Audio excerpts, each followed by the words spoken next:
Good.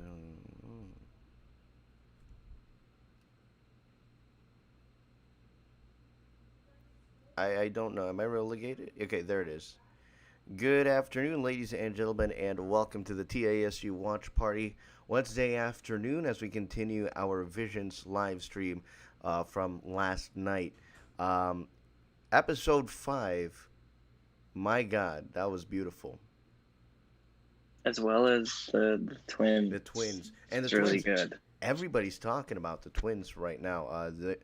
The general consensus is that that's everybody's favorite one. That was our number one rated one so far, 10 out of 10. Oh, we need to bring that up. Oh, yeah, bring up the ratings The chart. scorecard. Oh. We decided to go early today, and, all that stuff. We got Jensen. I think Heather's joining us, yes? Sort of, kind of on like the sideline. Because she has to get ready for work. That's fair. She'll be the watcher today.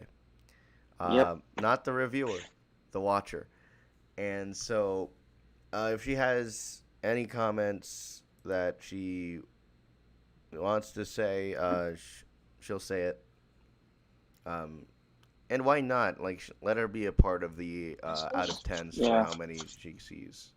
Mm-hmm. So. But you can let them know I didn't watch the first episode. What's your score then? On the first one? Yeah. Heather watched the first one, The Duel.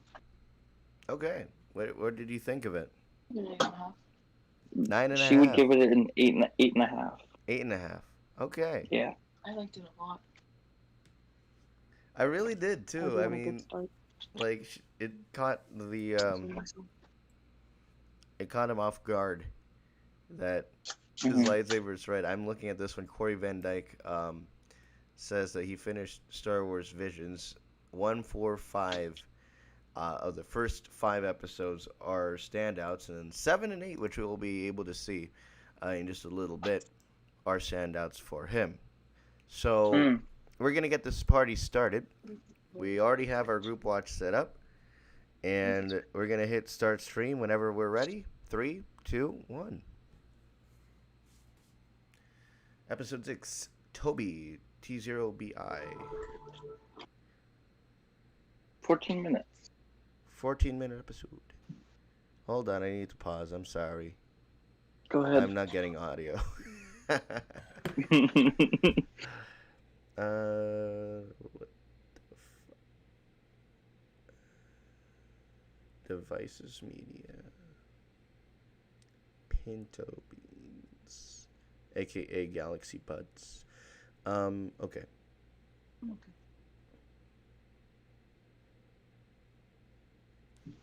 There it is.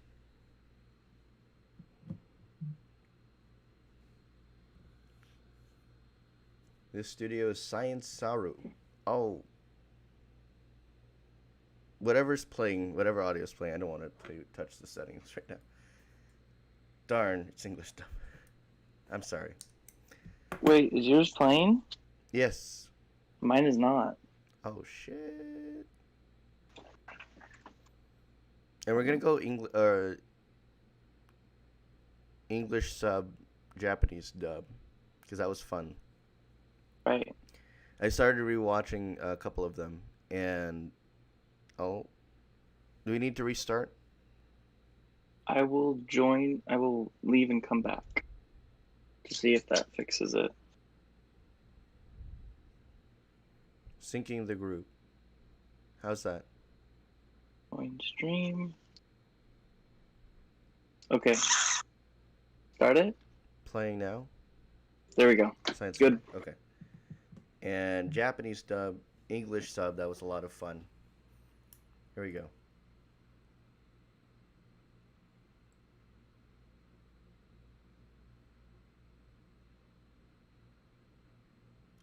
Ooh.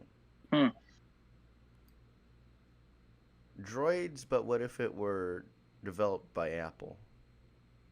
You know, this kind of reminds me of, was it Rocket Boy or something like that? Yeah, definitely. Astro Boy.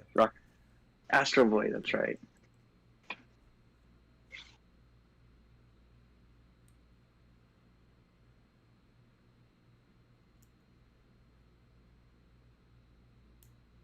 What is this?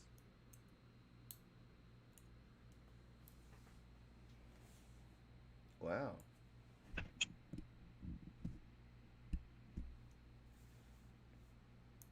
Is that Grievous? Looks like it. Grievous versus Obi-Wan.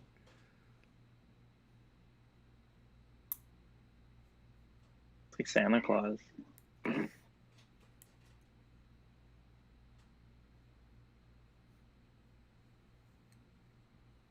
Bro, this is Mark Hamill. Yeah.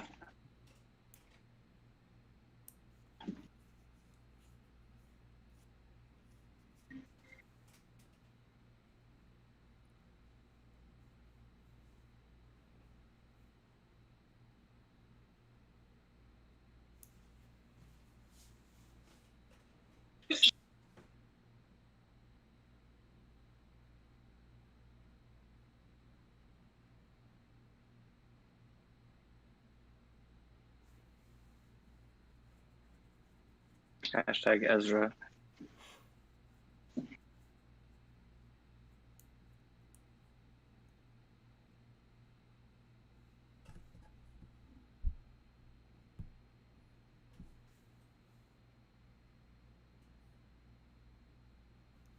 Overprotective AF.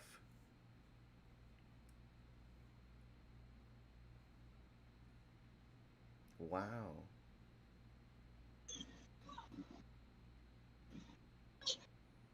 This is pretty epic. Wow. Damn. That's cool. Wow. This is badass. Is he gonna jump on the destroyers? Sorry.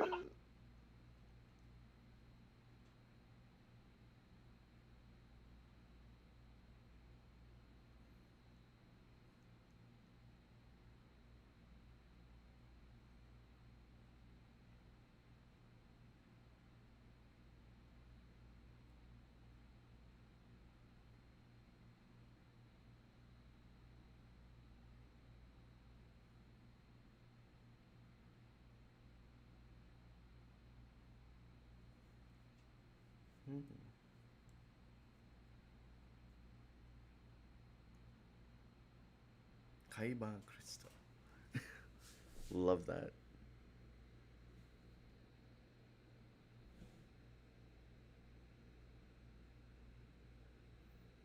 So much is going into the mythology in Star Wars, and I thoroughly enjoy it.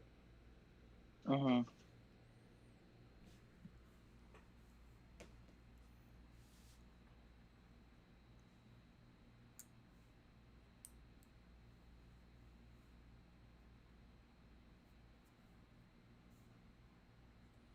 It's his own speeder. Wow.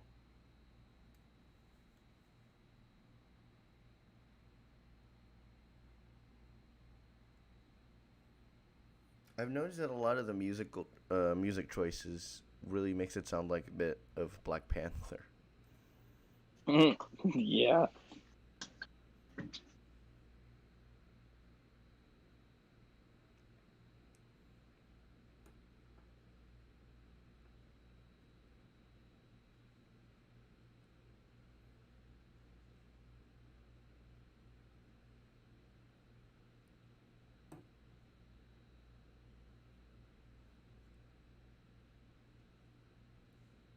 Wow. He's looking for the forest. Oh my gosh.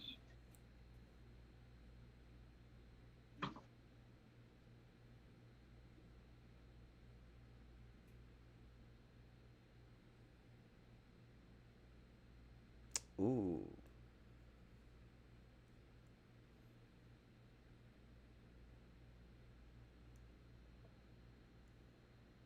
$5. Mitaka is doing science projects on Jedi. Oh shit. Whoa.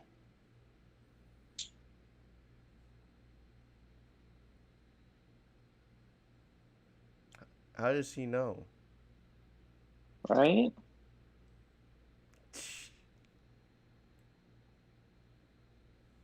It's a trap. Oh fuck.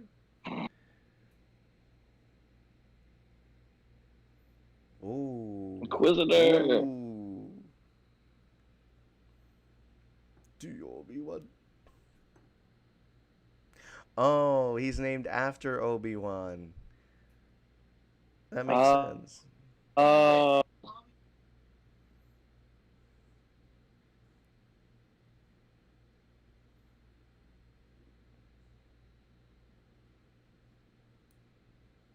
What? Oh shit. All right.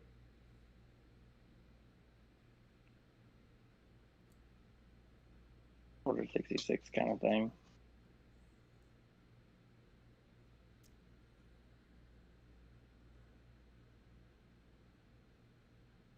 Cannon kind of lightsaber.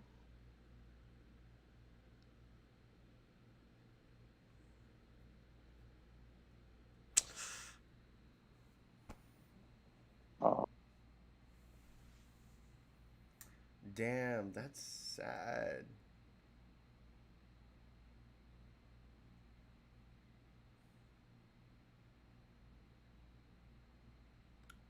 No. sheesh. No. Oh my god.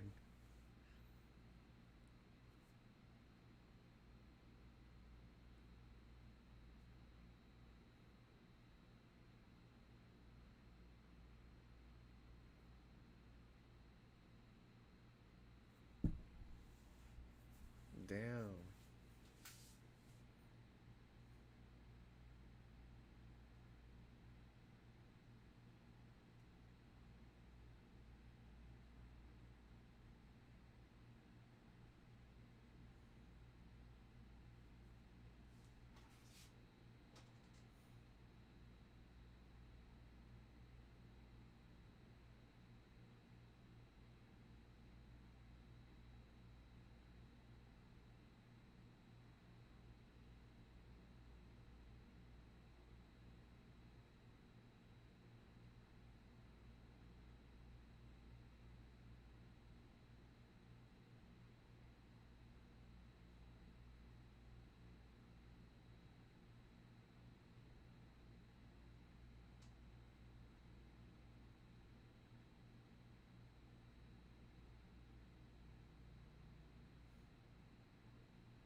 Ooh. Did he have one inside him? Was that?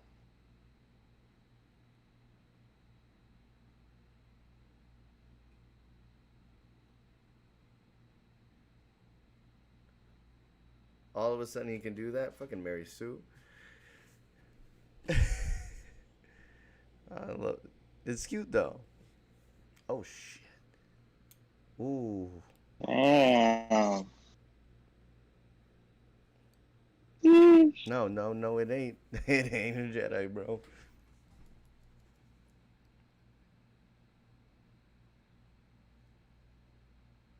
Hey, revenge is not the Jedi way.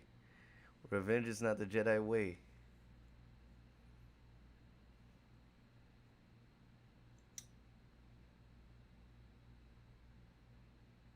Yo.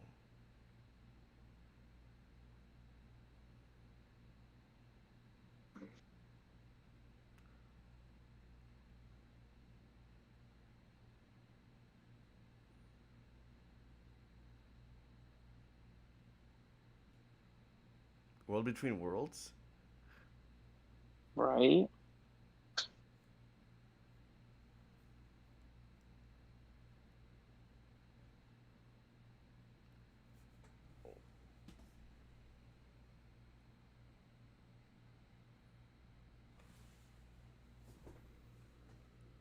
What the fuck?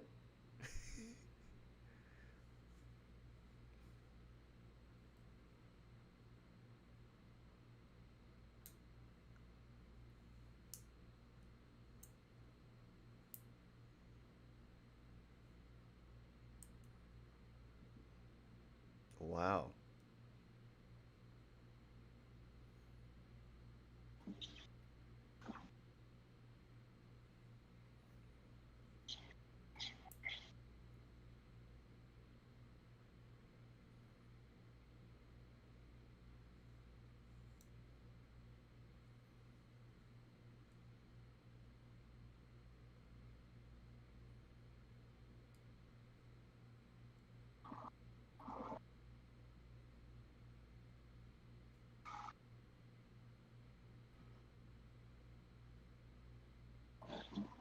What?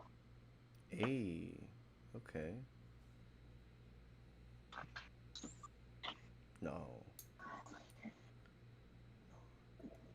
If you put it on the table. Huh? I don't know if it would help you. Like that.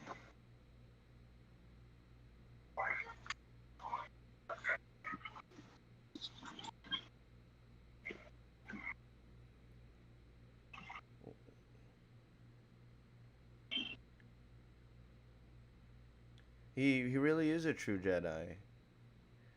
I mean, he already got his arm cut off, so he's good. Yeah, Yeah. that's true. Oh, well, he got his arm cut off too. Damn.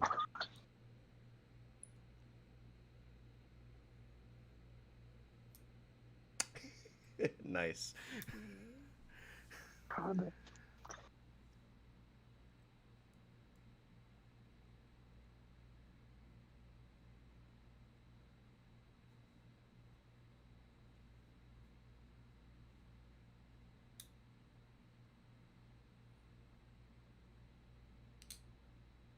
I really enjoy the Wow. music from this one. So, The music in this one reminds me of what the Tomorrowland music Yeah, area that's would be. exactly what I was gonna say. It reminded me so much of Tomorrowland music. It's so good.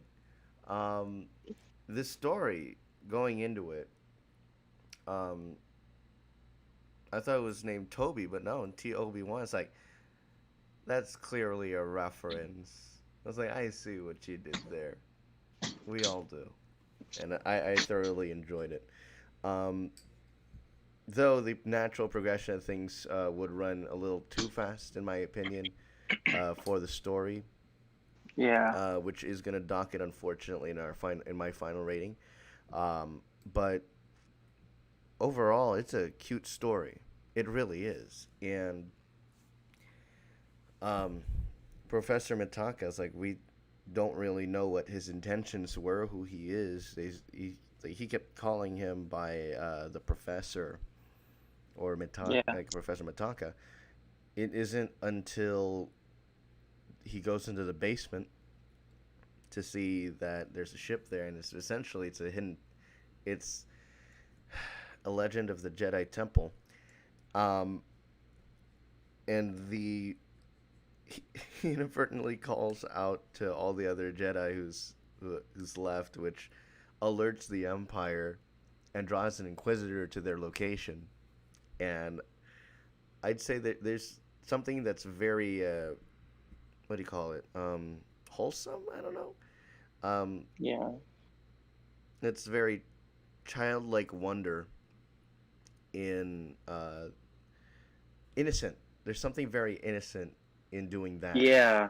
And there's like and then Mitaka passes because of that mistake.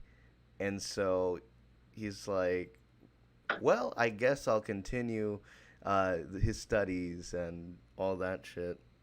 And so uh, we see him basically grow in a montage that I think went too fast. Um, I think it did go too it fast went too too. fast on that. It really did. And especially like he gets knocked down. He that and then in the I think it's the dream sequence, he gets called my Padawan and gets knighted in the span of 2 minutes. Yeah. That's too fast. Again, like this is if this were canon, everybody would go pissy. But Yeah. this is just an interpretation, and I understand that. And so, but I will say that the progression of things went a little too fast. this was what 13, 14 minutes. So I think Uh-huh. they had every right, in my opinion, to try and keep it uh, under that 15-minute limit.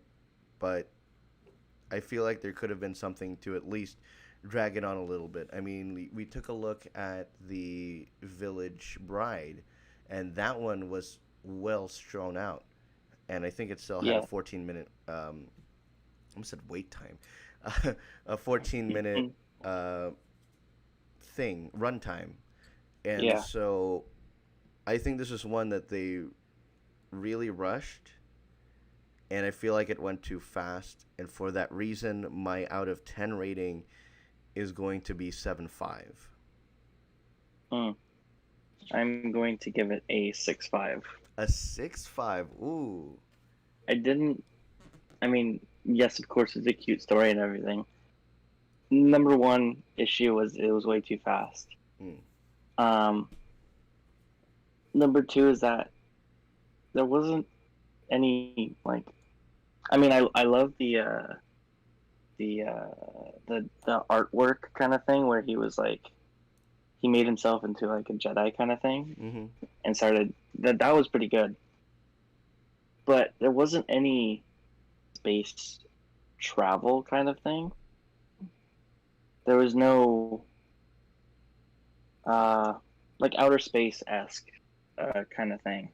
It was just all on one planet. I I agree. mean, yeah, It's the Ryloth of this yeah. episode It's like of this it's like a series. write-off kind of thing. Yeah, I was like, I could tell that that's where you're going to say in terms of Ryloth.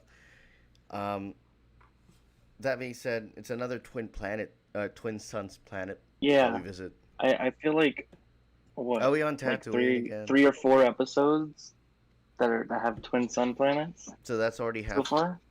half of the season, half of the Yeah. series so far. So I'm like, maybe if it was like some other place, like that void world in Clone Wars.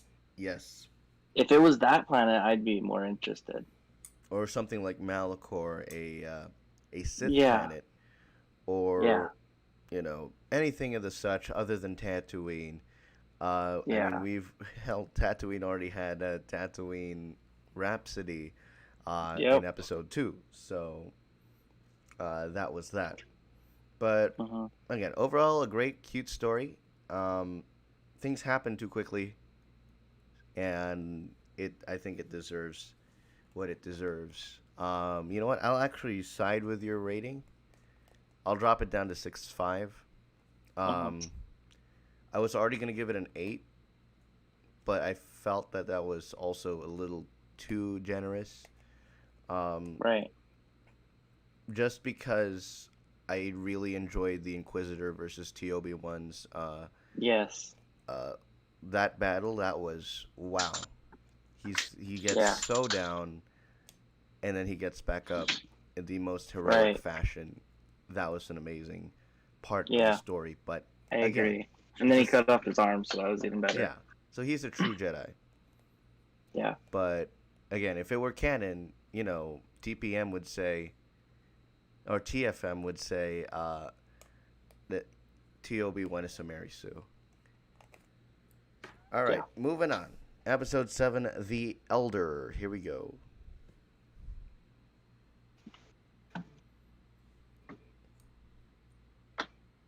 What are we looking at, by the way? 16-minute episode. 16:30.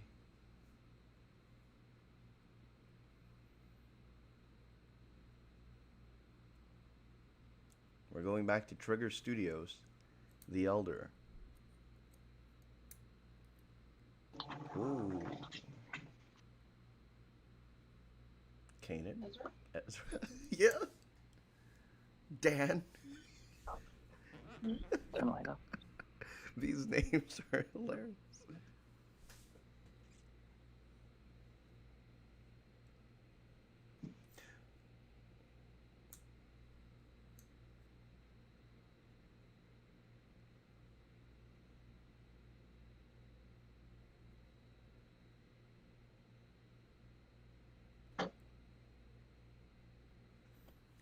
gonna bring up Wikipedia just to look at the cast list for this.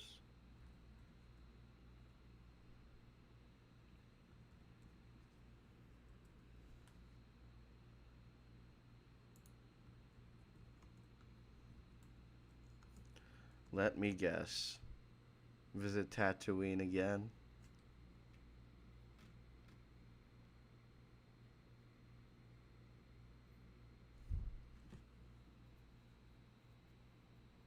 Jordan Fisher is the English version of Dan, and David Harbour Oh my god. is this guy, I think.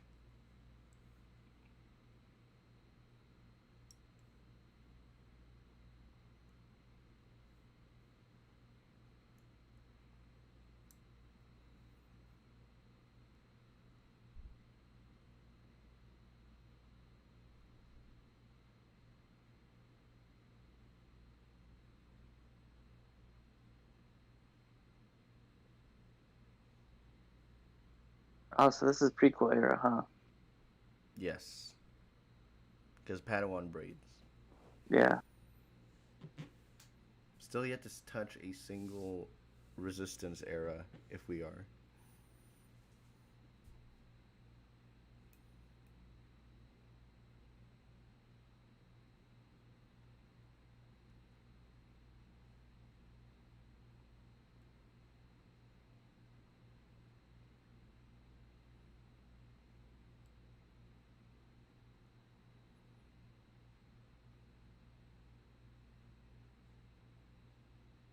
Oh, Damn. What kind of shade is Assassin. that?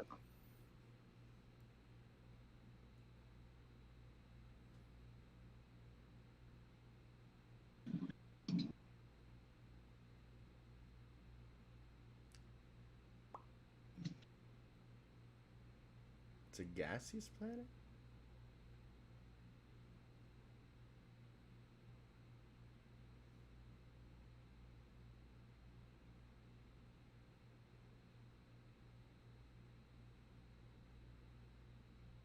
Wow.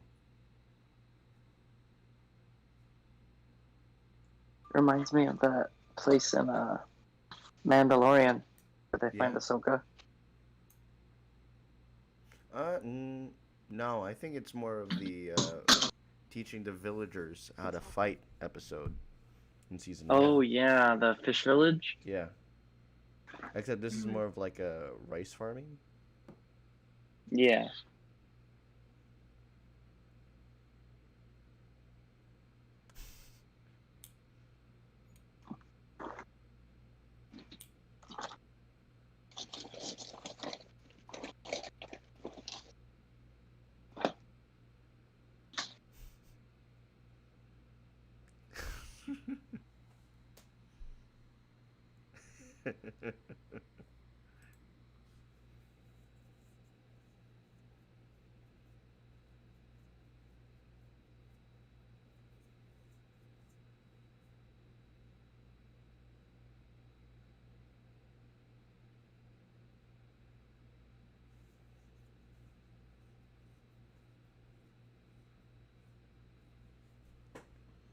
If you're just joining us, we're 5 minutes into the 16-minute episode.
This is a little too much dialogue for a 16-minute episode.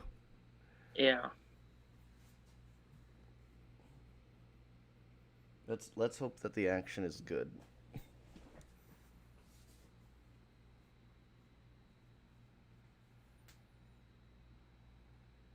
That being said, I will say there's a few good things when it comes to this dialogue in terms of character development, which I'll go to in the post show.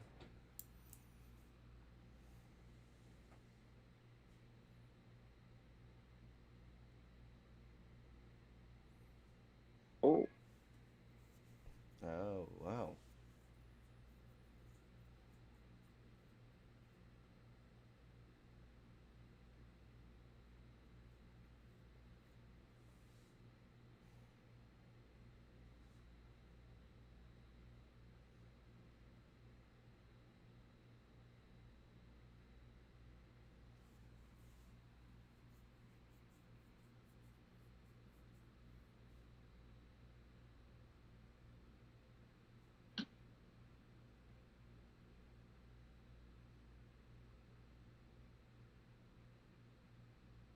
Oh shit. A storm's a coming.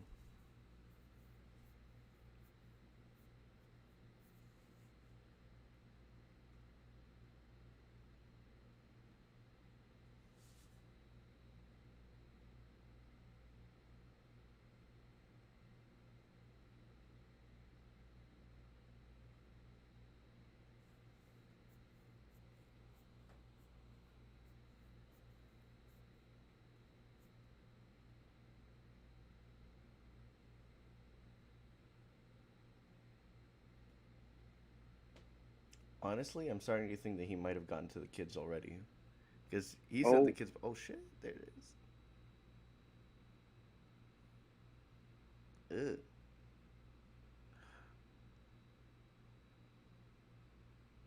Double. Lightsaber arms?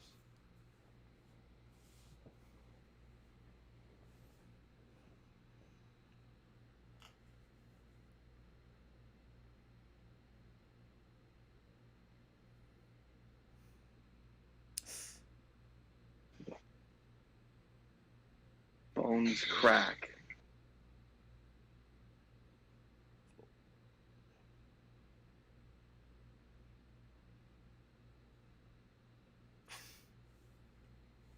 Oh, he's got cute little daggers. Yeah.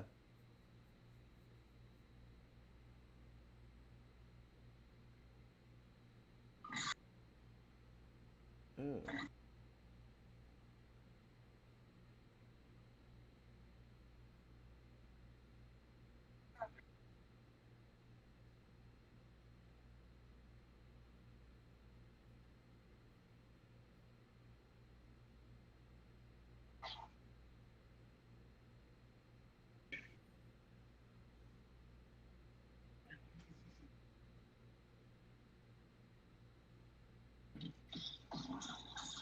Wow.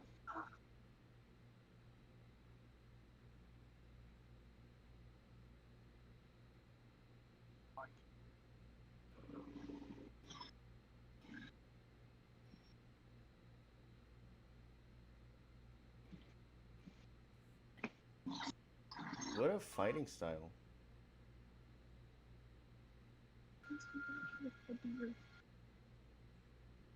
Ripperoni and cheese.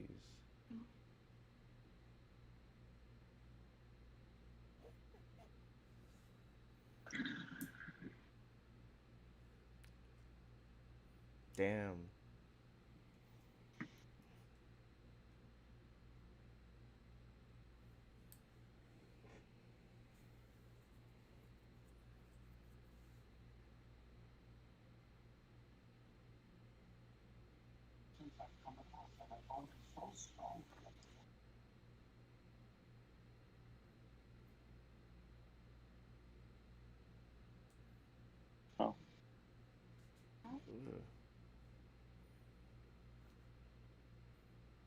Honestly, that's what Palpatine would sound like if.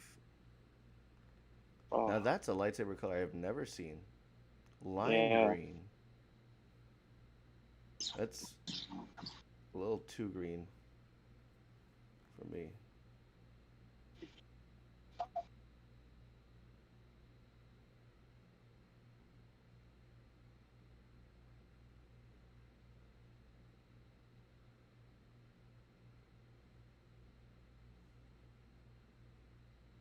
Ooh, Ooh.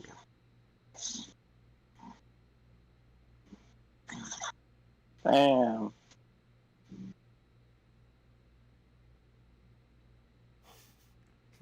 What you gonna do? Cry? Oh, Oh,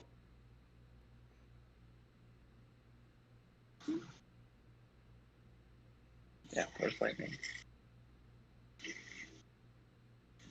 you can deflect.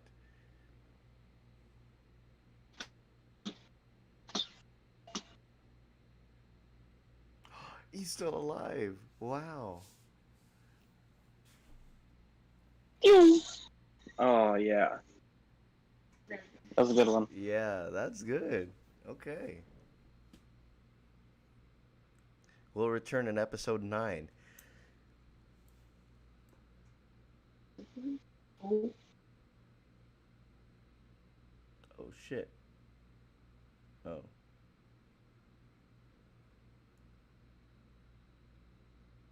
Oh? Oh.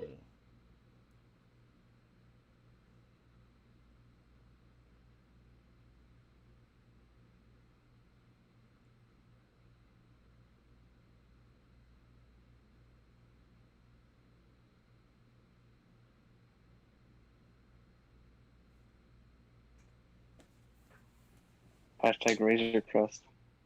Hmm? Hashtag Razor Crest.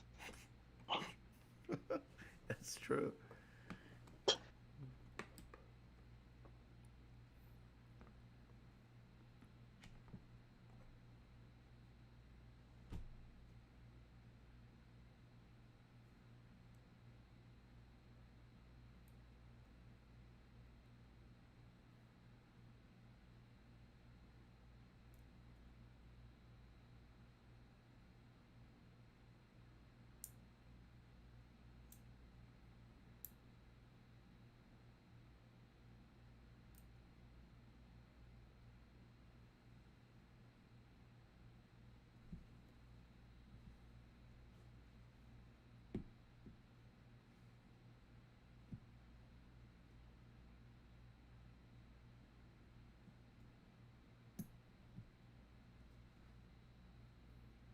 Very wise.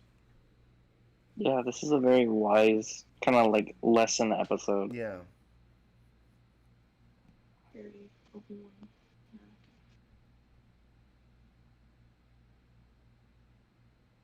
You're like, hi. Oh, yeah.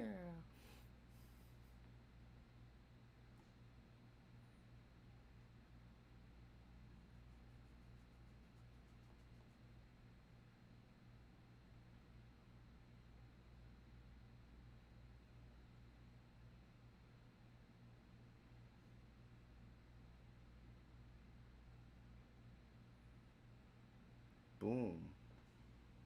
Jeez. That was good. Um, yeah. So I heard Heather say it that it reminded her of Anakin and Obi-Wan, and that's what this episode really reminded me of. If Yeah. if that relationship had gone right, uh, this is what it would be. And you could tell because there's a lot of like, he's very sarcastic. He's got uh, some attitude going towards the one dude. Yeah. Um, Tahin, like like the spice, or like Right? yeah, right. Am I reading that correct? Uh, but yeah, that was a solid episode. And while I thought it was like dialogue heavy, the dialogue really shined in these two characters, in who they are as Master and Padawan, just like Anakin and Obi-Wan, and that was I thoroughly enjoyed it. Um, I was like, there must be a deeper meaning in it, and that, at least in my opinion, is the deeper meaning in all of it.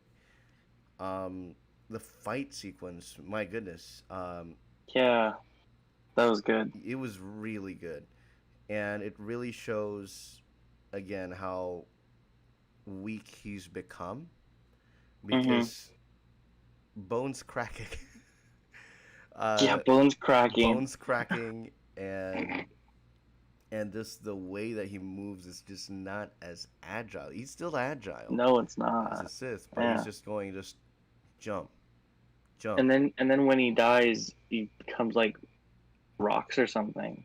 Yeah, it's low key. It's disturbing, but it's pretty Yeah. cool to see, especially in Star Wars. Again, this part is another part that we never saw, and if I do, I think now at least this part of the mythology where he just disintegrates.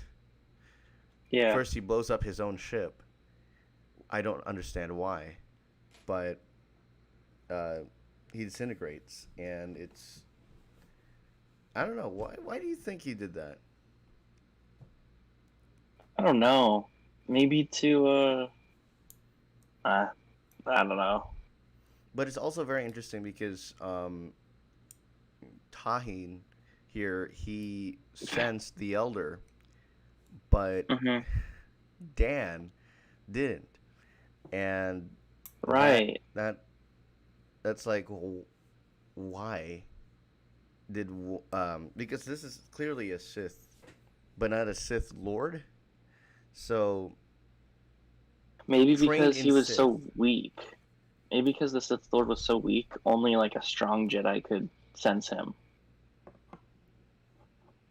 I have a metaphor for it, but I'm not going to say it. Actually, I will. It's basically Dan is on T-Mobile at Disneyland, Oh my and god. Tahin is on AT&T and Verizon. Yeah. There you go. Yeah, basically. And so they, uh, he, he sensed it, and he, he wants Dan to run. He didn't want him to Hmm. fight him, even Yeah. though Dan thought he could um, fight That's like against the that's Elder. kind of like familiar of the Attack Count of the Dooku Clones. fight. Yes. Yeah. Yes. But and Like he gets slashed, but he survives some way somehow. I right. really thought he would die, frankly, because you see the rain start pouring, Hmm. and that would normally be indicative, both in Western and in Japanese anime, that it would symbolize death. But the only death was the Elder, and Yeah. that was a bit of a surprise to me. Um, Going to the out of tens for episode 7, I will give this a 9. Wow. I saw the hidden meaning in the dialogue. I saw the character development. I saw the relationship between the two of them, and then the slow, dreadful tension build up, and then the elder shows his ugly face, and that creeped me the fuck out. And then when he starts attacking, then he slowly, because he's basically coming in blind. He opens his Yeah. ugly ass eyes, and we see the Sith eyes, and that element, albeit creepy, was pretty cool. And seeing the attack motions and the uniqueness of his lightsabers being the dagger style, um, saw again another part of the Star Wars universe that um, Right. That we haven't hasn't seen been, before. yes, and it's always that untapped part of Star Wars that's been really getting to me um, in Throughout this whole these, season, throughout yes, all of these episodes, is and like at all least untapped kind of thing. yes, and I mean in terms of visual media, as in like you know the TV series and everything, not canon or not Hmm. Legends rather, because Legends is a whole different thing, and then you also have High Republic, that's canon. I have not dove into those ones. I've dove only into the series, the movies, and that's it. The books, the Yeah. comics, the visual media. While there have been instances of those ships, I mean, this ship also. Let me tell you, it's also pretty cool. It's a bit of a it's a Sith ship, and it's they acknowledge it's something that we have not seen before. So it's very awesome seeing Trigger. This is their second episode. I don't remember which one their first one was, but I this believe it might have been the twins. no Twins was different because you could their animation style was way different Oh, that's than this right. one. Um, It was either the second or the fourth one. Something like that. Yeah, I don't know. Yeah, I think it might have been the fourth because the fourth was one of the best ones. Um, but then again, that was Twins. Anywho, No, we'll the third one revisit was it. twins. No, fourth one was the Princess Bride, right? yes, Village Yeah. Bride, and whatever other one that Trigger did, they've been very solid at all of this. Yeah. Um, so moving on to your out of 10. I don't think we had yours yet. No, I would give it an 8. An 8. Just because of the story dragged on a little too much. It was dialogue heavy. Yeah. Okay. And Heather, Did you watch it? Kind of? What would you give it? I liked it. It was interesting. Yeah, eight. An 8? She said an 8. 8. I'm not gonna lower it. I'm gonna stay at 9. I thought it was really cute. Um, but it was a really good story. All right, let's move on. Episode 8, Lop Oko, or however you will pronounce it in this next episode. Here we go. 20 minutes. 20 minutes? Yep. All right.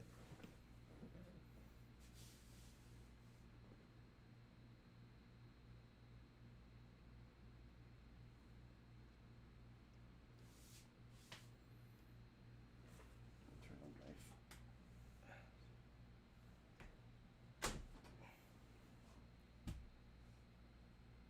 Moderate violence. Whoa. Ooh. And this is 3D. Ooh. Like, I'm sorry, I didn't catch the studio. I didn't either.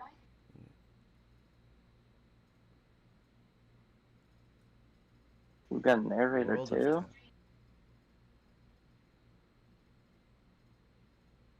Ten. Ooh.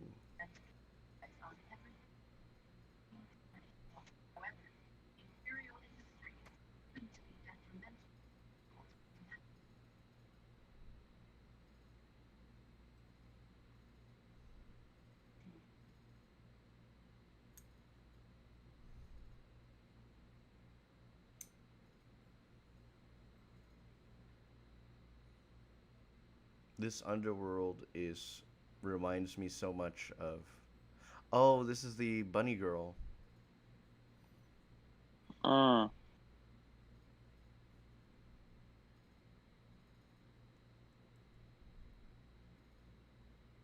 Ezra Bridger. Ezra Bridger. Every single episode has at least had one connection Yeah. to Ezra Bridger. Oh, this market. I like this. Melu runs? No. Jogan. Jogan.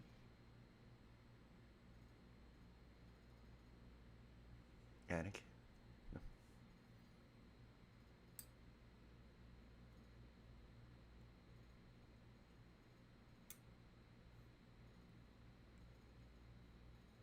Ezra Bridger.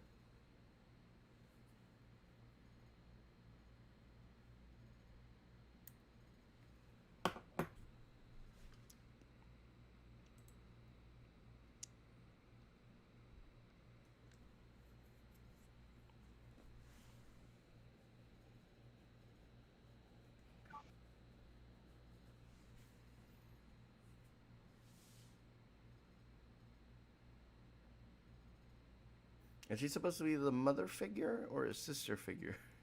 I think sister Okay. or like daughter of the guy.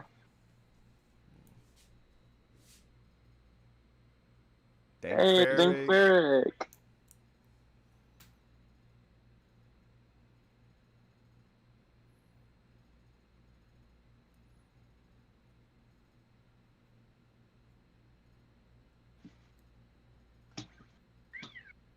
You could have done that the entire time. Right?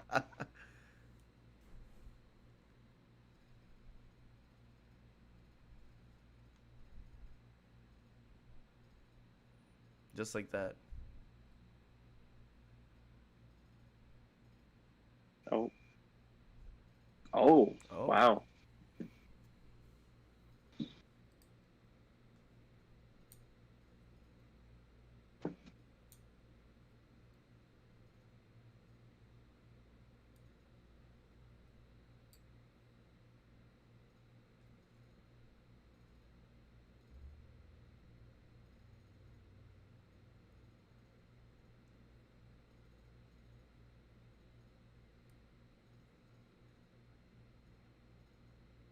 Oh my.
The Empire's not hearing any of this outside. Right? Because I'm like, it's not stormtroopers holding them back or separating them. Yeah, it's their own people. Oh, now they come. Okay, that sounds terrible.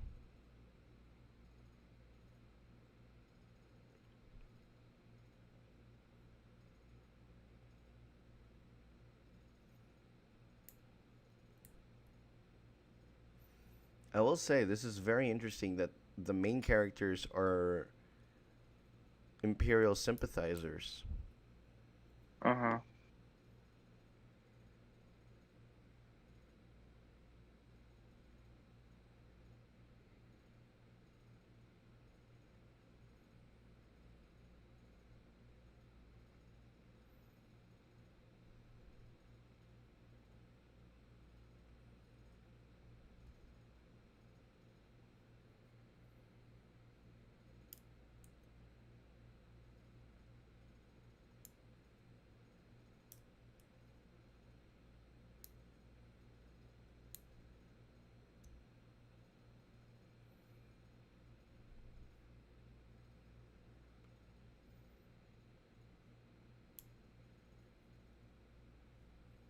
Thrawn? Oh.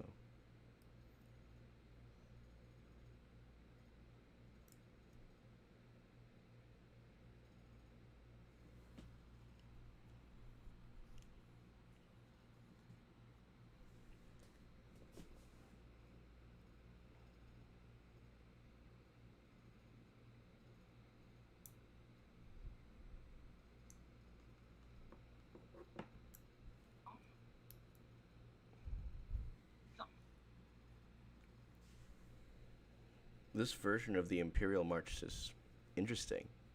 Yeah.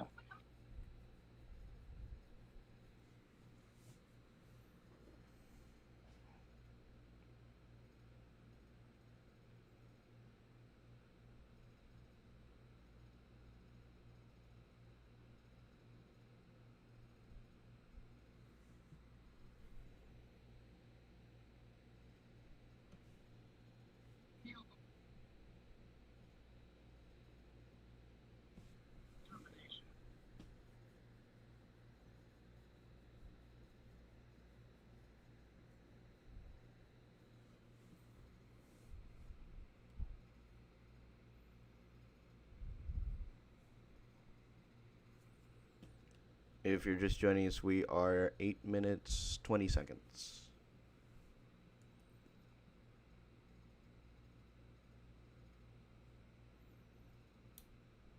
Ooh.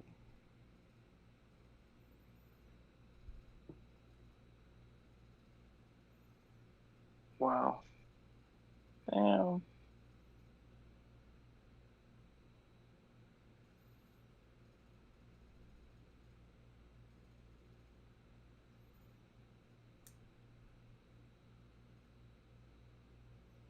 That's the last thing you'll remember me by.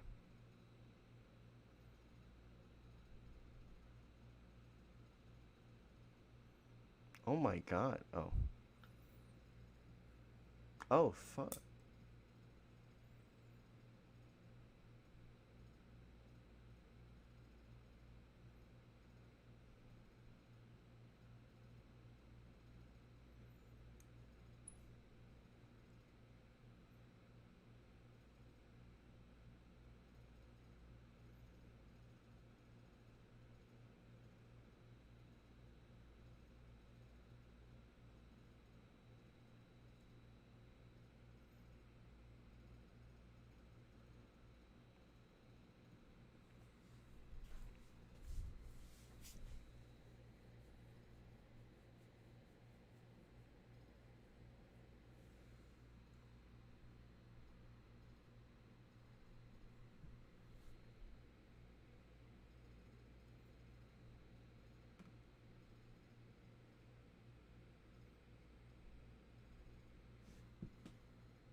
That's not how the Force works. Lend me your strength.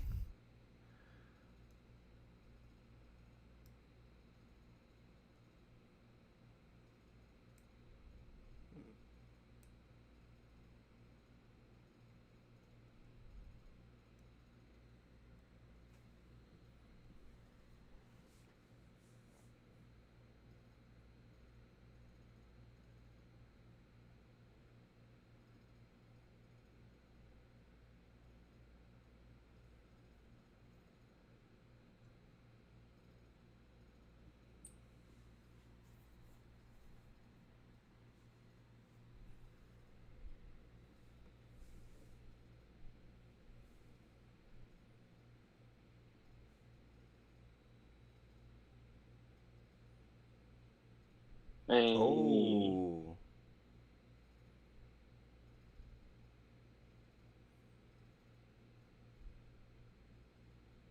Whoa. Touch ID. Force ID. Force ID, yeah. Oh, it's the world between worlds again. Visually verify.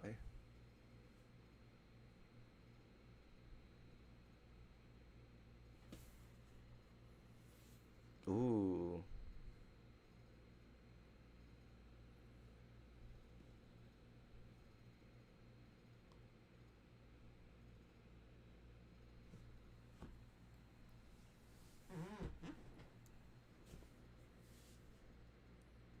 An X-Wing. Oh no. Y-Wing. Oh, it's the emblem. Mm-hmm.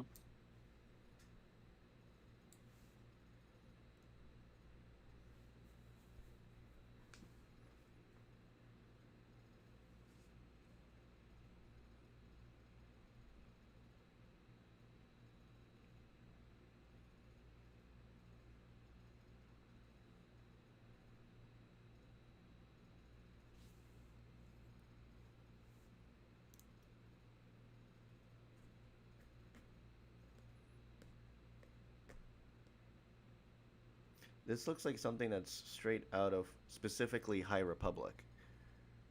And it's been Yeah. preserved very, very well Mm-hmm. in the family.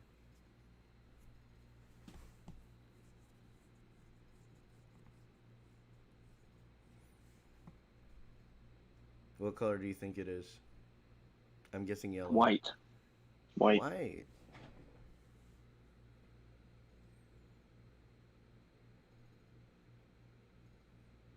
I'm gonna guess yellow.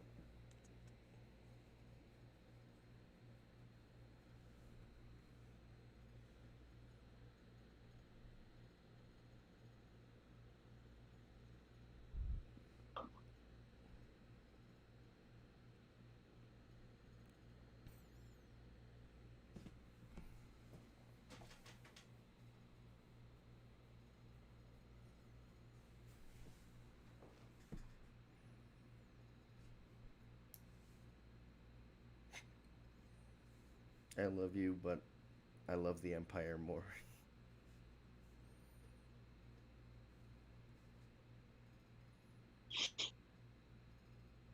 Two moons. Whoa. Oh shit.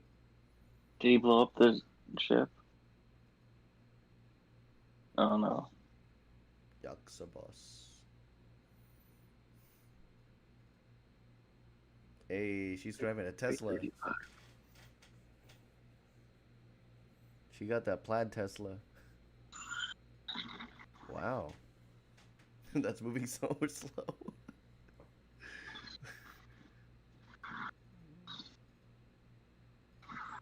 There you go. Jeez. Dang. I'm Mary Poppins, y'all.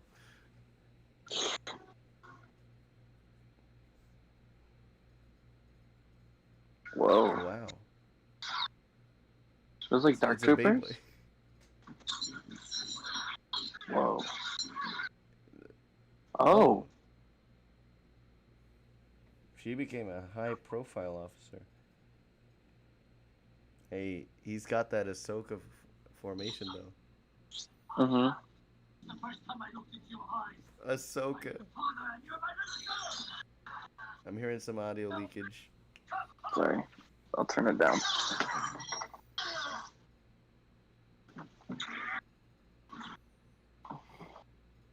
Better. Okay.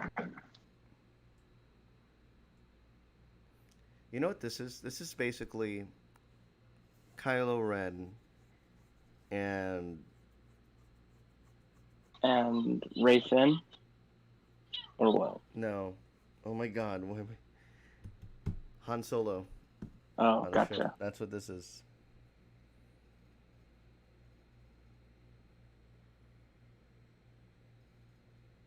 Oh, Kanan.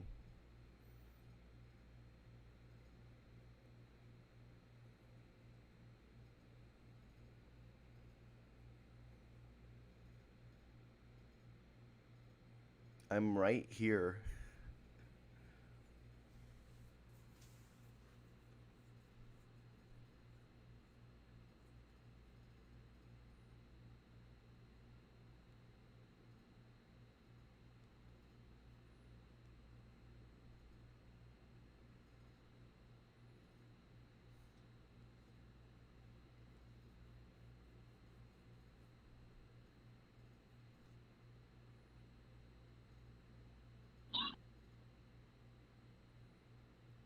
Oh, Wow. it's green, dang. Green.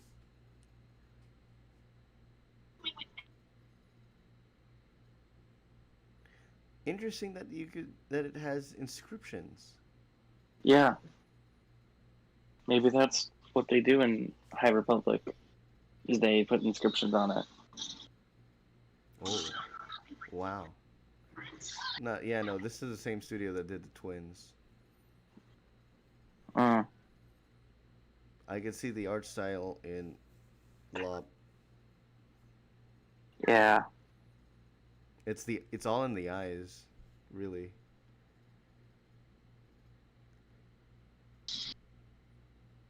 No. Oh.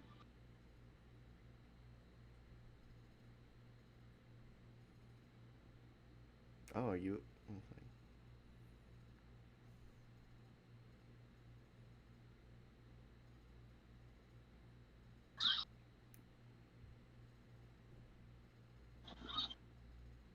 Oh.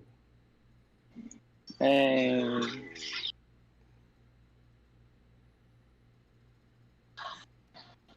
Wow. Oh. Oh.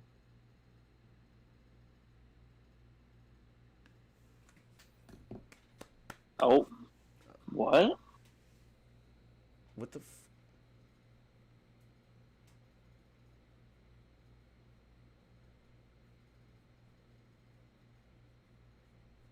And she still leaves.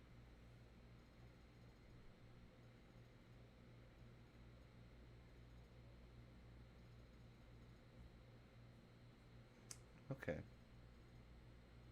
Yeah, what happened here? That's that's the big mystery. How? What? That's it? Dang. That needs to be expanded on. That was a bit open Wow. ended. This music too that's going on in the credits. Right? What changed? That's the big thing. Like what had changed? Why did she like and she's like, you know, it's been supporting us, but then the dad's all woke. Um he's like they're just using you, they're using us and all that stuff and it's just wow. Um it is a very interesting premise having her as a essentially anthropomorphic. Yeah. Um, I was like, that was like, what's the term again? Anthropomorphic bunny, basically a Judy Hopps character esque In Star Wars. in Star Wars. Yeah. Um, I feel like I still want to know what happened in that relationship in the 7 years, because holy shit, like she grew apart. Like she's like, welcome to the family, and you're like, and then 7 years later, you're like, you weren't even born in this family. I was like, what happened there? Yeah. Like, and it's all about like that found family again. Like the Rey Skywalkers, the Ezra Bridgers of Yeah. it all. That's the found family. In this Hmm. situation, very welcoming, but the relationship turns sour some way somehow, Yeah. and it's like what's happening here, what's going on. And let me tell you, the fight sequence is chef That's kiss yet good. again. That was one of the best ones that we've seen. um, it's not it's gonna be number two for me though. uh, Number two to the twins, so that was Yeah. really good. uh, leading up uh, Leading up to it, do you have any other stray observations? Um. No, just like you said, it's kind of like that found family thing. Kind of like how I did think of Ezra and how Kanan and everybody found them, and then how Kanan or the father would sacrifice himself for the daughters or the kid that they found, which is what Kanan did, kind of. Yeah, So absolutely. it was um, very synonymous with Rebels. so many of these episodes have been very Rebels like, or that we're Yeah. just very good at finding the Hmm. references to where's Ezra, but this is more in that found family situation. Now, one of the Yeah. other aspects that I want to highlight is uh, the lightsaber as an heirloom passed down Yeah. generation to generation, and not to mention, it's the And the family inscription. lightsaber that has an inscription. Exactly.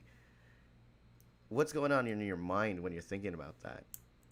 I'm thinking that it's like ancient old, like obviously older than what the Republic is, but like either High Republic or even prior to that. Oh yeah. I mean, the fact that it and it's also in pristine condition too. So Yeah, this is that's well too. protected. How do you safeguard a essentially it's a family secret? How do Hmm. you hide a secret for that for a very long time Long. and keep it safe generational? Yeah. And as we mentioned, Touch ID, Force ID, as they go into that little world between worlds situation in the room, and it was pretty amazing to see the origins of that specific lightsaber. And we had like, oh, what color would it be? I thought yellow because that's what it looked like. And frankly, it looks like something that you could get at Star Wars Galaxy's Edge. Um, what was it? The just made it. I think it's like the Peace and Guardians one or something like that. Um, but yeah, it's interesting to see those aspects. Finally, we're on a world that has two moons and not two suns, so that was a Yeah. pretty good one setting wise. But overall, the story, the emotion in this one is more emotional than uh, the other ones, and it's on Hmm. par with the twins. As a result, I will give it a 9.5. I would give it a 9. All right. Um, did Heather catch that, or did she have to go? No, she had to go. Well, all right. We got one last one. Aka- Akakiri is the next one. Episode 9, next episode, hitting now. 13 minutes.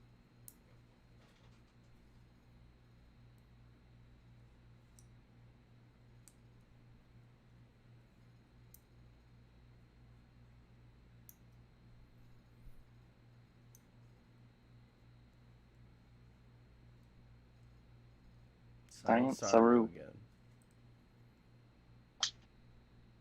Now, if you're on the English dub, it's starring Henry Golding, Jamie Chung, George Takei, Keone Young, and Lorraine Toussaint.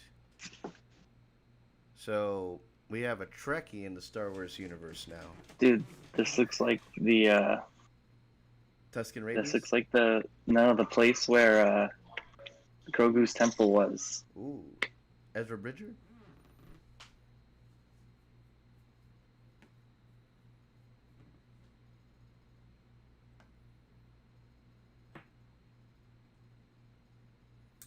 It does look like Ezra Bridger.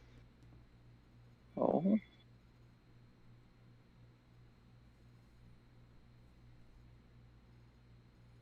Jeez. Oh, shit.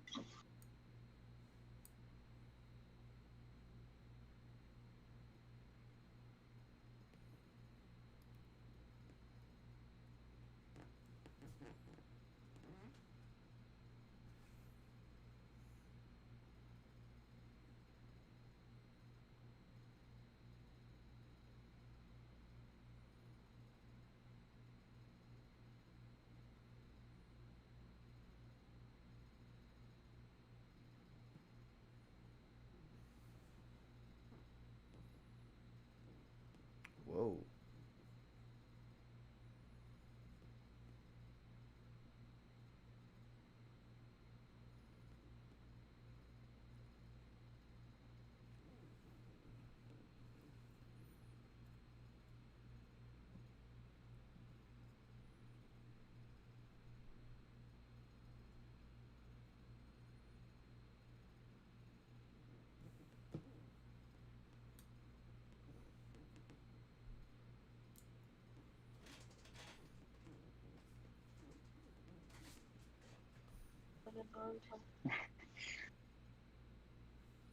It's a lot of stories of the Jedi, and I'm Yeah. all for it.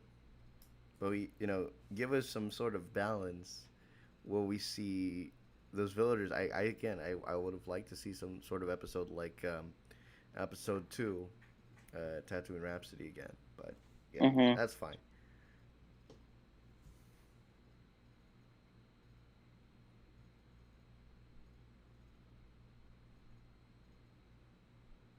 Ooh.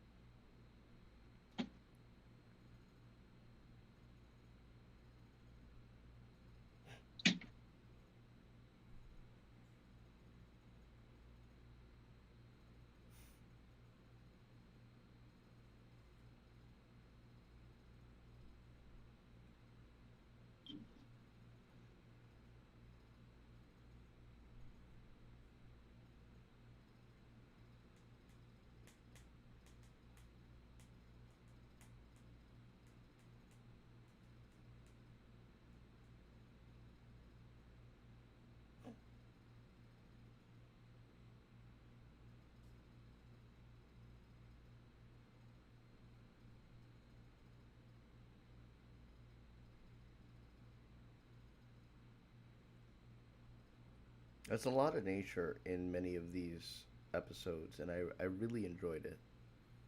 Yeah.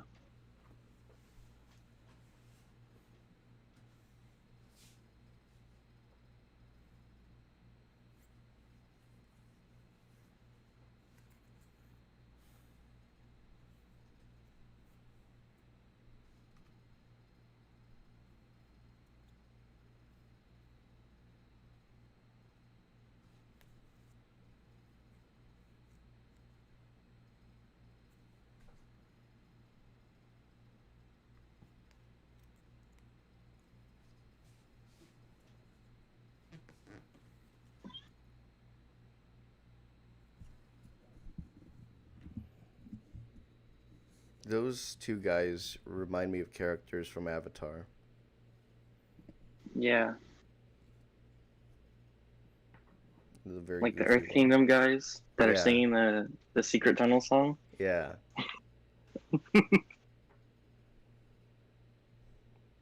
This does give me Avatar vibes, though. yeah.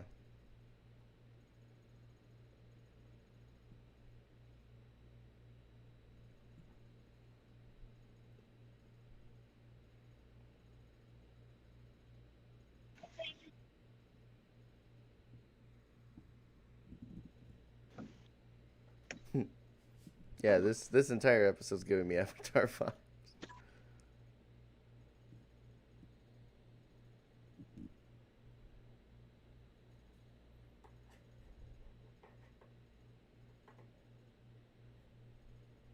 Yeah, we're right.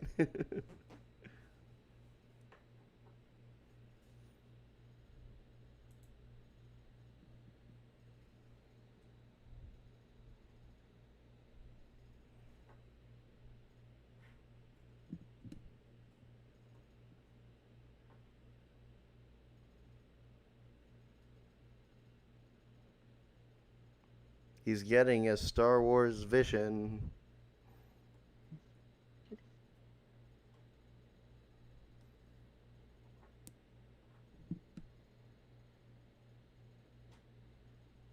Oh,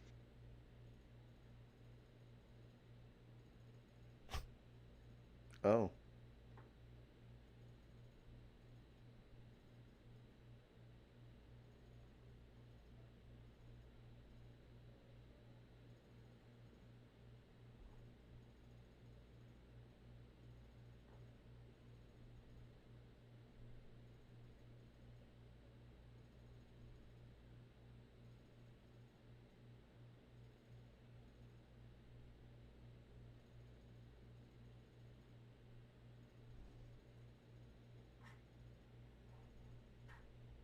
Ezra? Oh.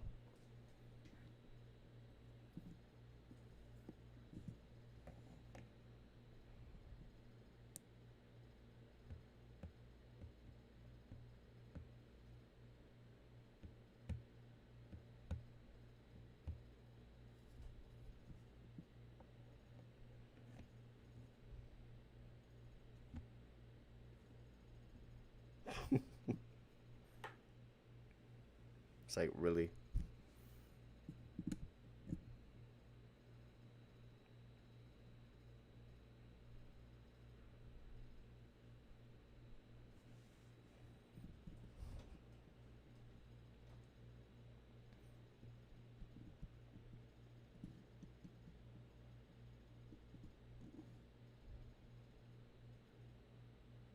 Oh.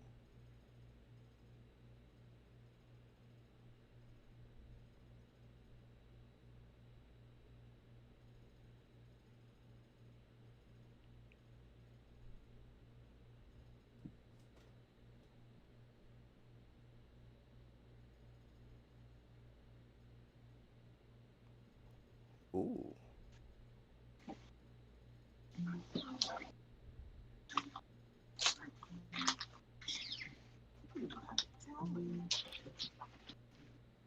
Is it just me, or is it hard? Is it a little bit hard to follow this plot?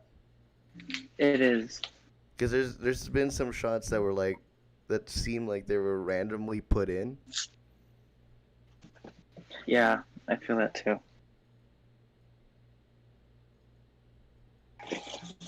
I'm still wondering his thing. Yeah.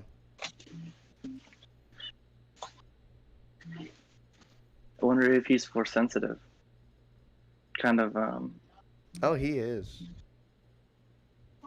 well, yeah, but like, if he's having visions of the future kind of thing, Uh, what's going to happen? well, I think she's just giving him forced migraines. Uh,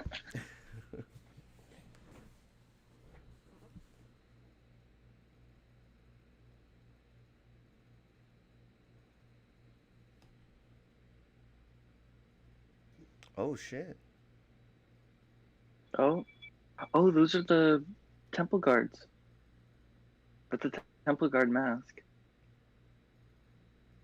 You know, the one that Kanan uses once he gets blinded? Yeah.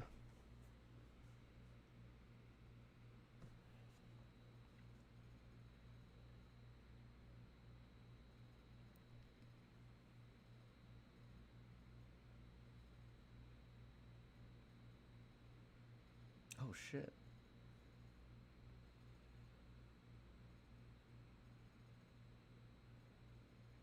That's too easy. Why are they coming one at one? Yeah.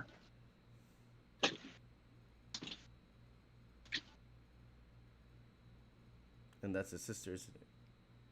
Isn't it? Yep. Shit.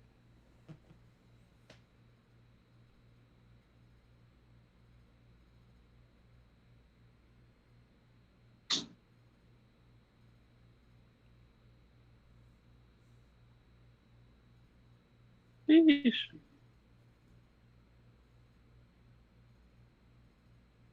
Okay, Palpatine. Yeah, seriously.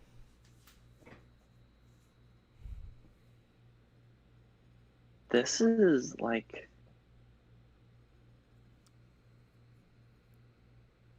Ezra when he went through his force vision of the Inquisitor killing Kanan. Yes. That's kind of like what is happening, kind of thing. Except if it actually came true. Yeah.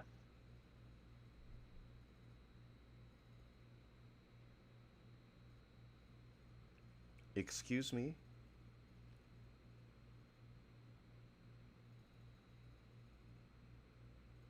And this music cue, I like.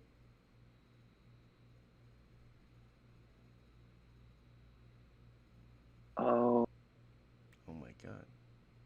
here's your Sith episode. Hmm? Here's your Sith episode. The where the Sith win.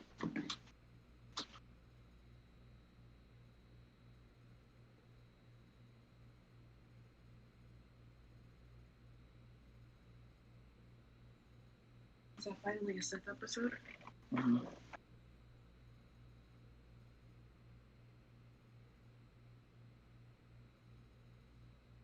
Wow. Oh, Wow. wow. Interesting. Yeah.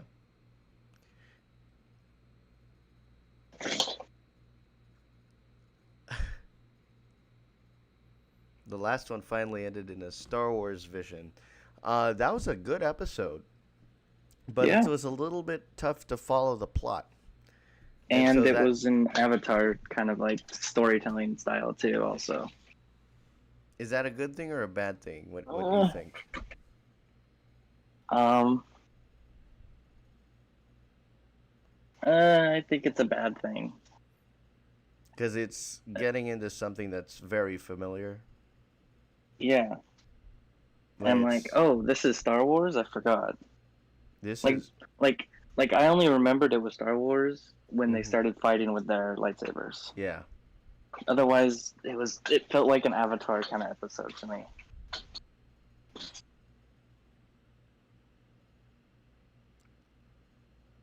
Oh hold on. I got a text saying that I got charged for Spotify. Rest in Which peace. fuck. I've been being double billed. Fuck. I forgot to cancel that subscription a long time ago. Anyways, Oof. moving back over to this one. Yeah, the plot was a little too tough to read, and then there's also um, some shots that were inserted that felt kind of random. But as you mentioned, the uniqueness of the Sith sort of balanced it a little bit, but not enough for it. So, considering what was shown in this episode and for the length of it, I will give this one a 6.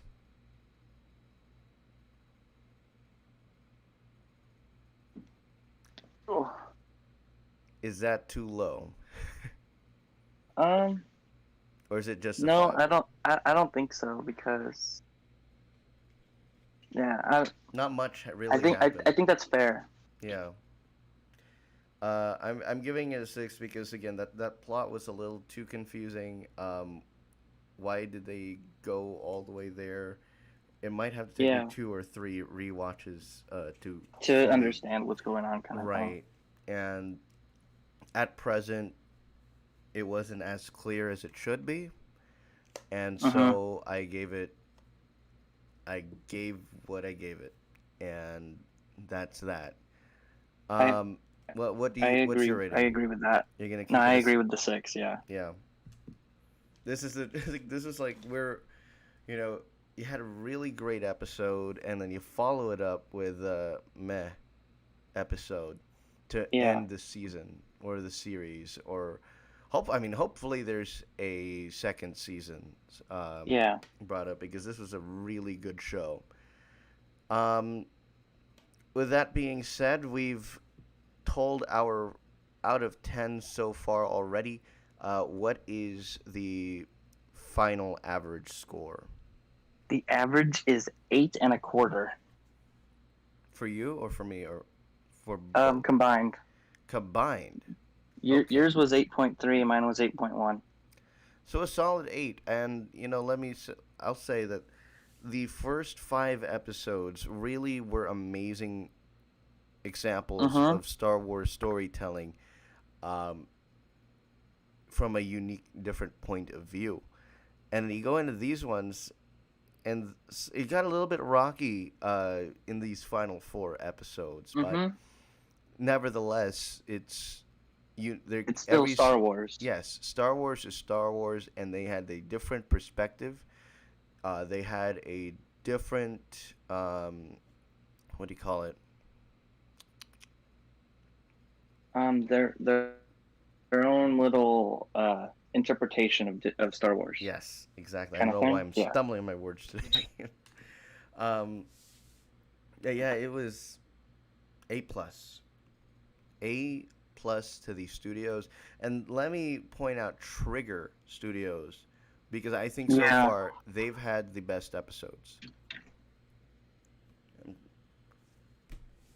I think we should have also figured out which studios did what.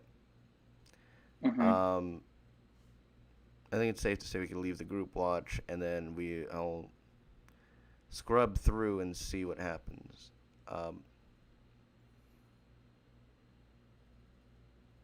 Kinema Citrus did Village Bride. Ninth Jedi. Production IG. Tatooine Rhapsody.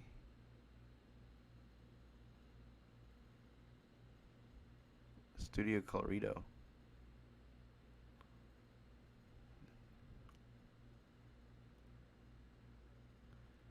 Doga. I think.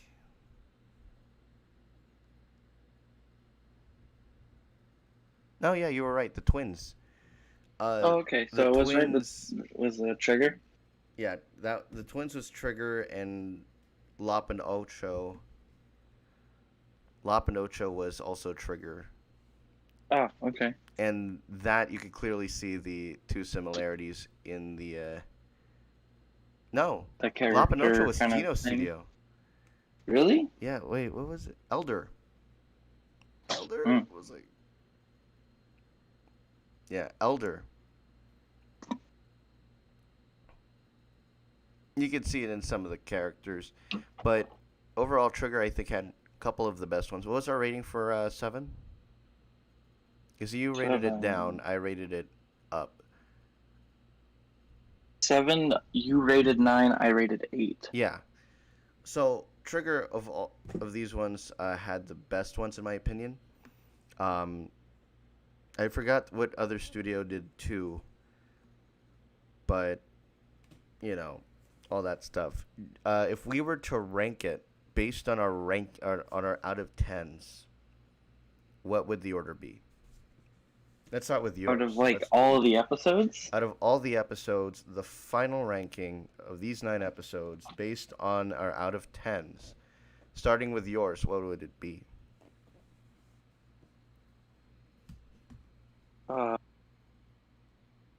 8.5. For everything, 8. For like a real rating, 8.5. No, not that. Like Or if you were for each episode. each episode, if you were Oh to put them man. in order by best to worst, Oh, the twins is definitely number 1. Twins is number 1. Number 2, I'll give Lop and Ocho. Uh, let me look at the list because all I have is numbers.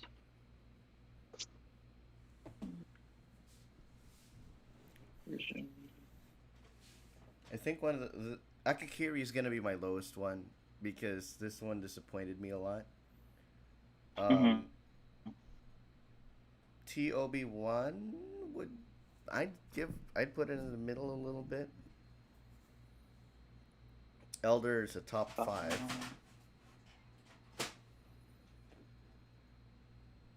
And I'm willing to vote down Village Bride because Village Bride didn't really do much for me until like the very end. Yeah.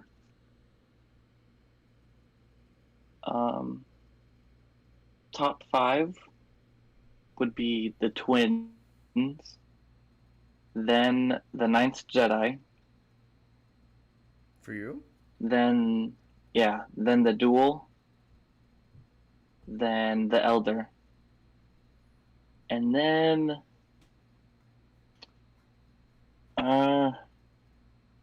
I'd say it's a tie between La Pinocho and Tatooine Rhapsody. Yeah, we got Tatooine Rhapsody is feels like a one-off episode Mm-hmm. as we look back. In hindsight, Tatooine Rhapsody, in my opinion, is the most unique one because this is a former Jedi Padawan who decided to give up his dreams of becoming a Jedi and decided to become Hannah Montana. Um, Yeah. it's unique in that aspect, and Mm-hmm. I think that one should deserve some sort of honorable mention on any top 5 list Oh, because, ooh, I'm looking at the extra section. there's There's like extras. there's a 7 to 8 minute video on every single Oh shit! episode. Well then, Wow. how did we not see that? Well, I don't know. we're gonna do a little bit of watching after this Mm-hmm. because this is nice. This is gonna be awesome.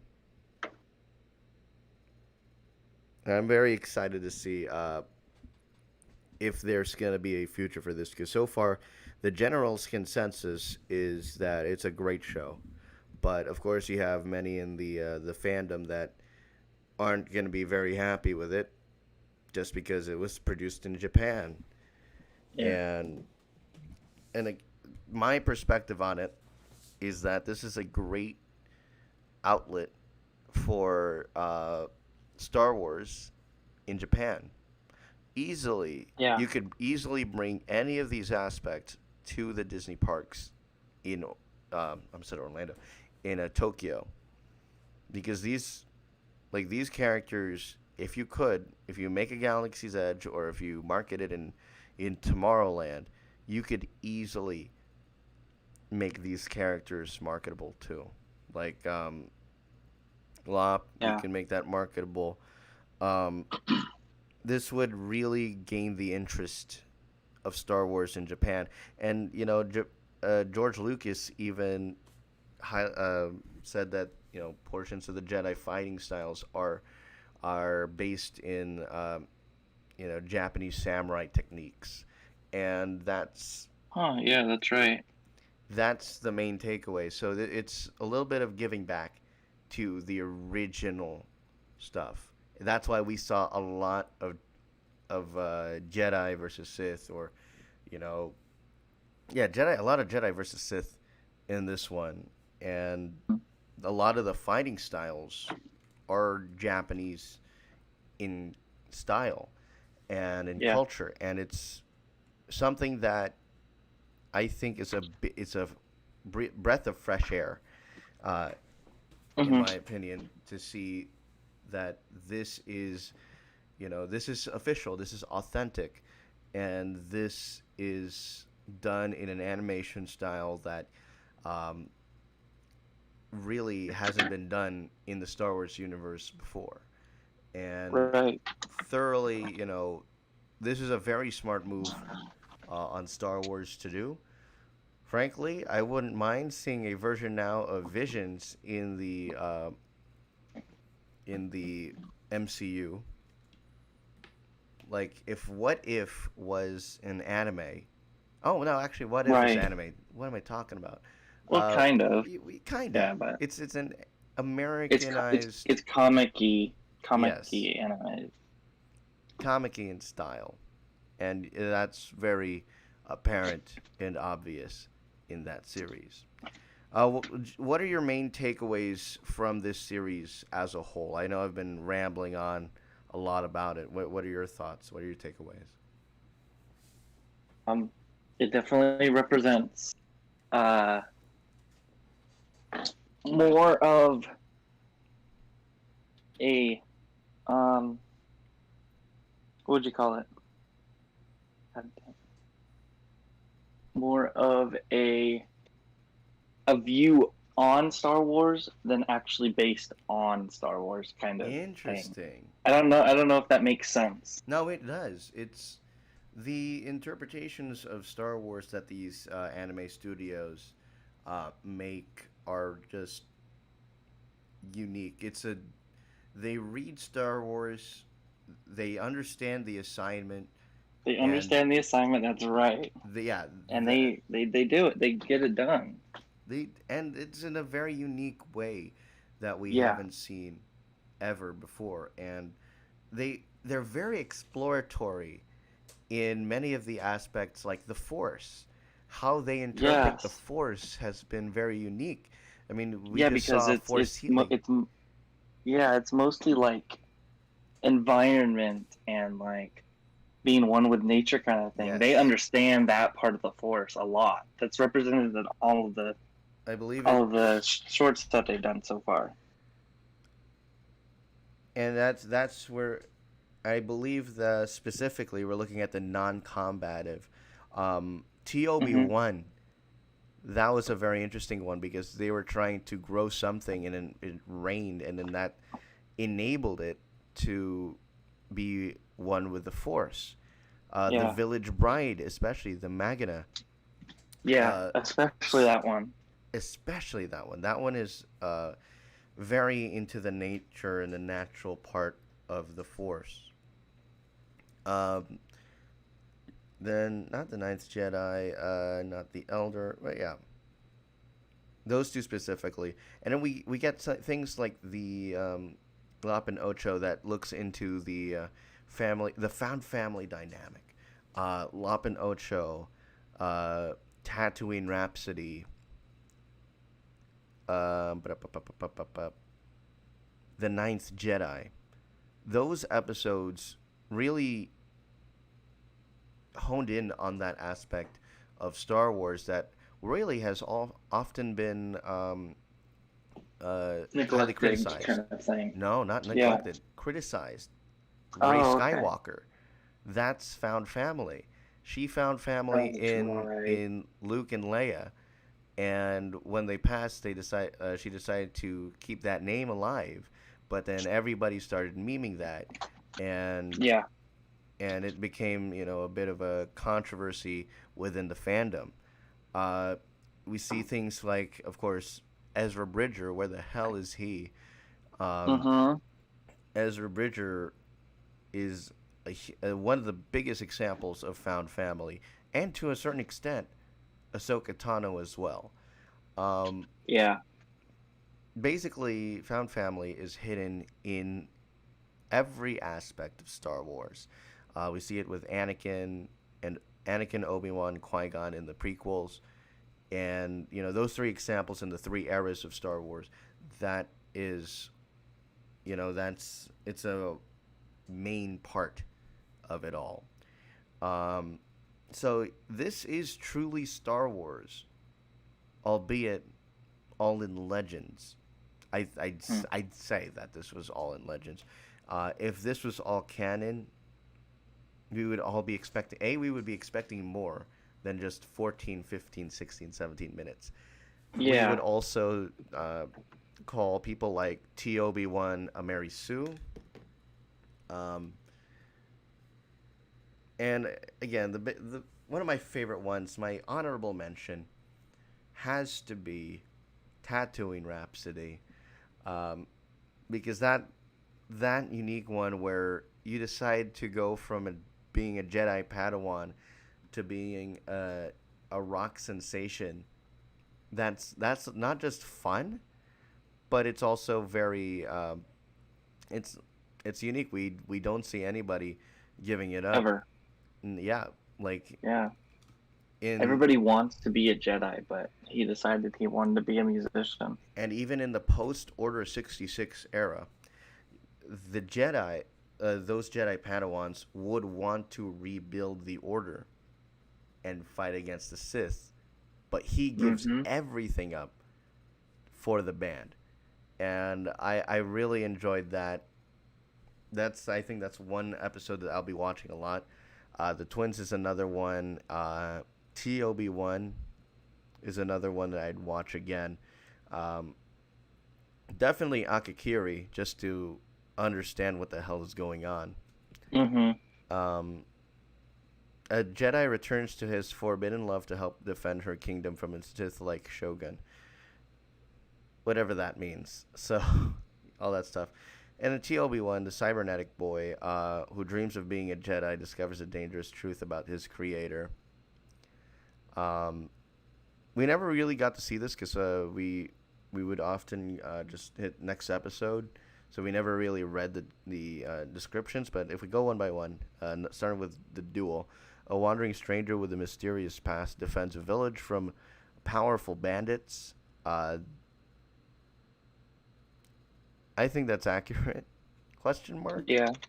A band with big dreams must save one of their own from Jabba the Hutt and Boba Fett. Yes, and that was a very fun episode. I can't stop saying that enough. It was a very fun episode. The twins born into the dark side clash aboard a massive star destroyer. Accurate, but one essentially turned basically. Uh, Mm. a Jedi, the village bride, a Jedi on the run, takes in the unique customs of a remote village under threat by a warlord. So this one, Jedi on the run, we came into this one blind. We didn't know she was already a Jedi until Right. she, like, the hints that we see, her visions that she sees. No, not visions. Her flashbacks that she experienced that were very Order 66 in nature. Uh, that's what started getting me to think, hey, she's a Jedi. The ninth Jedi, the daughter of a lightsaber smith, is pursued by dark forces while on a dangerous mission. Now, let me go to that one right there. The lightsaber smith. Uh, that's essentially the collectors on Galaxy's Edge. But Yeah. do you think that should exist? Like, this is Legends, Oh. but do you think this should exist or should it not? Because if Uh. a lightsaber smith is essentially making lightsabers, when if you're a Jedi, you would have to go through that trial of capturing the Right. Kyber crystal and making it your own. Ezra Bridger did it. I'm Gungi did it. right. Um, that's really hard to answer because it also depends on when it is happening. Because if there is like how there is at the end of um, Return of the Jedi, there's only one Jedi that we know of, which is Luke, right? Right. And um, there's obviously no need for a sabersmith, but if you're trying to remount a Jedi Order, kind of like what Luke does post Return of Jedi, then you're going to need someone to mass manufacture them so you can get the Jedi Order kind of up and running again. But if you have so many like masters and Padawans in order to like sustain themselves and actually go out to look for some, then no, you don't really need one when you have a plentiful amount, kind of. Now, So, I do want to preface that if this lightsaber smith is in canon and I missed it, I do apologize. Uh, Again, this is very new, and we rather did a speed run of everything. Um,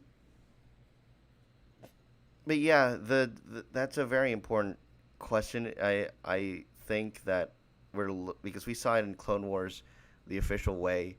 Um, I think the Padawans made their own. Ezra made his own, right. and we all saw that happen.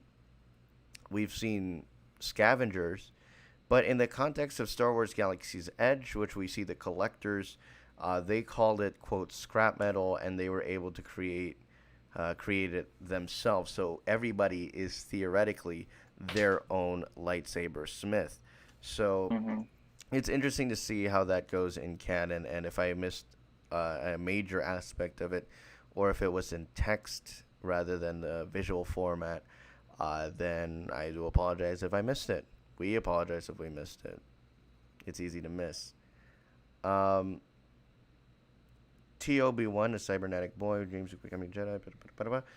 The Elder, a Jedi and his Padawan pursue a dark and powerful presence. You could say that about almost everything. You could say that about Kanan and Ezra pursue Darth Maul. Uh, Yeah. you could say uh, Luke and or Obi-Wan and Luke pursue Darth Vader. You could say Obi-Wan and Anakin pursue Palpatine. So there's so many ways that you can go with this one. A dark and powerful presence. I'd even say, I was gonna say something like Cal Kestis, but yeah, you can put Cal Kestis. You can put anything in that one right there. But the Elder is one of the more scarier ones, in my opinion. Lop and Ocho, a family is torn about what to do when the Empire encroaches on their planet. This reminded me of Ryloth, unfortunately. Really? Yes, because if you remember the Bad Batch, the role of the Right. Empire is trying to be Take all there. their stuff. That's right. Except this Yeah. time, and I'd say we'd go for the last two episodes. That is rather Sith sided, Sith Mm-hmm. Sith sided. Lop and Ocho, where the sister uh, sides with the Empire and the rest of the family doesn't. That's essentially Crosshair, um, and that's torn what to do. The dad is like, I hate the Empire. The Empire's taking over, and I don't like this. We we should not deal with this. And then she's like, but the Empire has done everything to support this village. And so he's like, you don't understand. And then Akiri, again, as you mentioned, if what would happen if the Sith wins, and we see the glimpse of that force healing at the end Mhm. of that episode. And speaking of Akakiri, a Jedi returns to his forbidden love to help defend her kingdom from a Sith-like shogun. So yeah, that is Star Wars Visions. Do you have any final thoughts? I just hope to see more. So Exactly, and I enjoyed a majority of the episodes. a majority. Yes, like 7 Yeah, of 9. 7 of 9, not too bad. I mean No, that's pretty good. It's some of them better were than okay, filler. Yeah, but yeah. some of them were okay. Do you think some of the shorter ones were too short, or some of the longer ones were too long? Yes, especially the TOB Yes, one. That that was one way too moved short. way too fast, and Way we too remember the fast. Not pacing of enough that. time. Yeah, it's it's something left to be desired. The ending of the twins was very open ended. It felt like um, it felt like a what if episode. You had the open ended ending, Yeah. and it's like, where's this gonna go? I think if they ever, do you think that they should go for like 22 to 25 minutes, like a traditional show? Uh, I don't think that really matters. I don't think it matters how long it is. It's just if it finishes its story and it's not rushed, I kind of agree. thing. Yeah. So that, ladies and gentlemen, is Star Wars Visions. Um, my final takeaway is that we need a second season. Some of the episodes need to be a little bit longer. I think 13 and Yeah. 14 are too short. Give us something that's like 15 to 22. 15 to Yeah, something like 22, that. that's exactly perfect. The intro is very short and to the point. The outro is very snappy. And so that allows you to fit so much content in, Mhm. um, to make it a very fun episode, to make it a very engaging episode, or or to teach a lesson as well. So Yeah. I, this was so much fun. Um, and frankly, I was like, I'm happy that we got this done in 2 days. I really, frankly, wasn't hoping to do a third episode, but Yeah. here we are. We're done with this series. We'll be back with the Marvel's What If next week. Um, but yeah, like this was a very, very fun experience. Again, Star Wars as told in a new animation style done internationally, in Japan from a different point of view, is much needed, and it's a breath of fresh air that Star Wars fans have been needing. I'm very happy and I'm very content with what they did here, and I assume that you'd say the same. Yeah. So, you know, that's Star Wars Visions, and hopefully, if we get a second season, we'll cover it. But other than that, that's gonna do it for us right here on the TASG Watch Party. I'm Mark Canape. Thank you for watching. Thank you to Jensen for joining us both last night and this afternoon for joining us on Of the live course. stream. No problem. And also shout out to Heather for peeping in for a couple of those episodes. What was her ratings again? Uh, She gave 3 of them. I think one for the for the for the first one. You said, duel, yeah, for the duel, she said I believe she said 9, 9, and then one of them she said and 8 or then something. yeah, the episode 6, she said 8, and episode 7, I think she said 8 also. So again, this is a very solid episode. 8s, 9s everywhere, and Yeah. the twins, best one, 10.